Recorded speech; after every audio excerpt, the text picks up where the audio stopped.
Hi అండి, నమస్తే. Welcome to Shri Varahi infra and developers. ఇప్పుడు మీరు చూస్తున్న హౌస్ వచ్చి 25 అంకణాల హౌస్ అండి. ఈ హౌస్ అయితే మనకి మెటీరియల్ కాంట్రాక్ట్కి అయితే కట్టిమన్నారు కస్టమర్.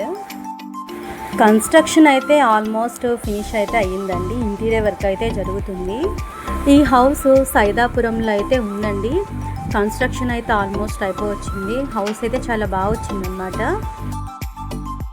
ఆల్రెడీ వీళ్ళకి తెలిసిన వాళ్ళొకరు రీసెంట్గానే హౌస్ కన్స్ట్రక్ట్ చేసుకున్నారంట. వాళ్ళకు కట్టించిన బిల్డర్ అయితే అసలు ఏమాత్రము ఇంటీరియర్ కానీ క్వాలిటీ కానీ సరిగ్గా మెయింటైన్ చేయలేదంట. ఇంటీరియర్ కూడా సరిగ్గా బాగాలేదంట వాళ్ళది.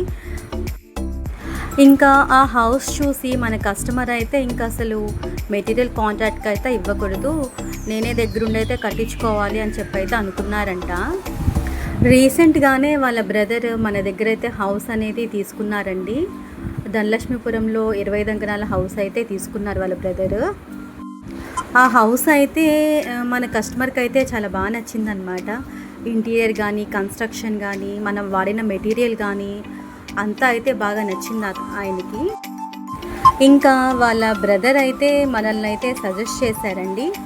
మన దగ్గర కన్స్ట్రక్షన్ వర్క్ ఇంటీరియర్ అంతా బాగుంటుంది, మెటీరియల్ అంతా బాగుంటుంది, బిల్డర్ కూడా చాలా మంచి వాళ్ళు, మన బడ్జెట్కి తగ్గట్టే మన హౌస్ అనేది కన్స్ట్రక్ట్ చేసి ఇస్తారు,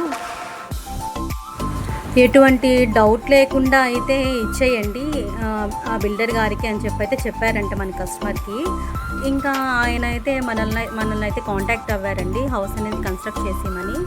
వాళ్ళు కొంచెం బిజీగా ఉంటారంట, ఇంట్లో ఉండరంట, దగ్గరుండి కట్టించుకునే దానికైతే వీలుండదంట. ఇంకందుకనైతే మనల్ని కాంటాక్ట్ అవ్వారు హౌస్ కన్స్ట్రక్ట్ చేసేమని. అనుకున్న టైం కంటే కూడా చాలా ఫాస్ట్గానే వర్క్ అనేది ఫినిష్ అవుతుందండి. నెక్స్ట్ మంత్ ఫస్ట్ వీక్లో అలా గృహప్రవేశం అనేది ఉందంట. ఇంకా ఆ లోపలైతే వర్క్ అంతా ఫినిష్ చేసి అయితే ఇచ్చేయాలి కస్టమర్కి. కస్టమర్ మన మీద ఎంతో నమ్మకంతో అయితే వర్క్ అనేది ఇచ్చారండి. అందుకని వాళ్ళనైతే ఎట్టి పరిస్థితుల్లో డిసప్పాయింట్ అయితే చేయకూడదు. వాళ్ళకి చెప్పిన టైం కంటే ముందుగానే ఇంకా వర్క్ అంతా ఫినిష్ చేసి అయితే వాళ్ళకైతే ఇవ్వాలి.